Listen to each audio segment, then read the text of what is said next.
We're getting toward the end of the year, and I've been reflecting a little bit on how my 2020 has gone.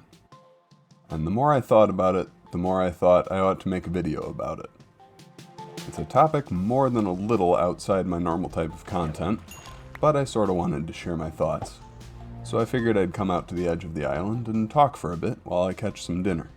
It seems like at the end of every year, I hear a lot of talk about how awful the year was and how next year couldn't possibly be worse. At the end of next year, the same people generally say the same thing. Sometimes I agree, but this year I can't say that's been my experience at all. The thought I wanted to share with you is that for all the people who have bemoaned 2020 as the worst year ever, for me it may have been the best year ever. If not the best, it's probably at least up there, because God allowed me quite a few changes for the better this year. Of course, not everything has gone my way.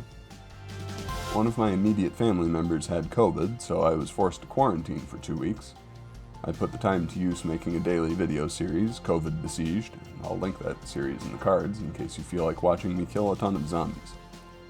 We weren't exactly in dire straits, but it was trying to be stuck at home for that long.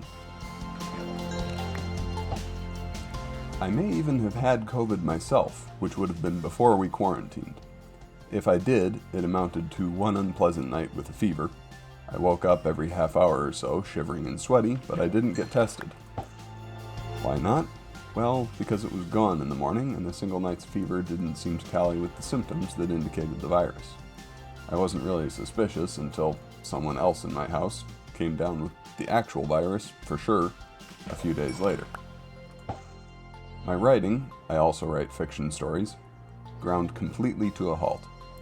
I wrote very little all year and posted nothing. The poor folks on Wattpad who read my ongoing story probably wonder if I'm still alive right now.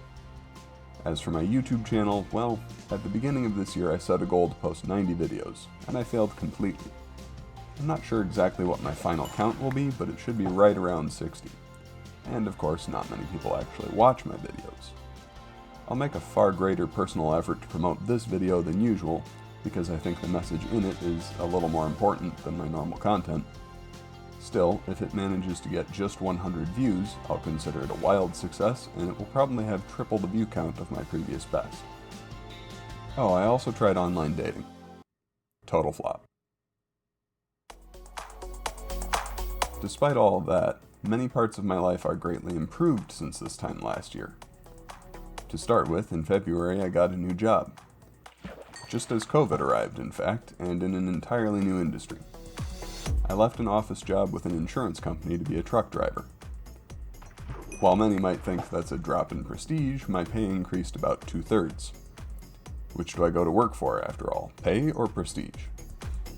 Contrary to what I would have expected myself just a few years ago, a truck cab has turned out to fit me much better than an office cubicle. I like to drive and I like to listen to podcasts, and now a company pays me to do them at the same time. Well, okay, they're only paying me for one of those, but I do them both. Another thing, which is a direct consequence of the new job, is that I've paid off a lot of debt. I won't bore you with the exact numbers, but I paid off around 40% of the debt that I started the year with. I'm a Dave Ramsey fan and have wanted to be out of debt for years, and that goal has gotten much more important lately because of how much it would enable my creative work. Maybe next year I'll finally get there, the year after at the latest, and it'll be thanks to changes that happened in 2020. Another good thing that happened was that I started to put work into this channel. It had already existed for a while, but I hadn't gotten into the groove of regular video production. Now I have, and wonder of wonders, I've been able to post consistently. 50 or so videos in, I still enjoy the process, which bodes well for the long term. I also continually improve the product. If you don't believe me, just go watch the first Steve Solos episode. The enjoyment I get from the whole process makes me confident that I'll continue, view counts notwithstanding. I've wanted to do Minecraft with a larger group as well, and I've started talking with some old friends about the possibility, so hopefully that will come before too long. Why has this been bothering me so much, and why did I think I needed to tell you that this year has actually been reasonably good for me? Well, I wanted to show you that things aren't hopeless. A lot of people have lost hope, or at least behave like it. but there are plenty who have done far better this year than last. My circumstances turned a corner for the better, despite some of my hopes falling apart. They will do the same for you, so be ready to grab the opportunity when you find it. I laid the groundwork for a lot of these changes last year, and this year brought the benefits home, even though I faced struggles I hadn't expected. I have a lot to be thankful for this year, and high hopes that I'll have even more next year. So I'll be grateful for what I've got, work to improve the things that I can, and hope that next year I'll have some of the things that I don't now. That's all I had to say. Goodbye, and may God give you as much to be grateful for as He's given me.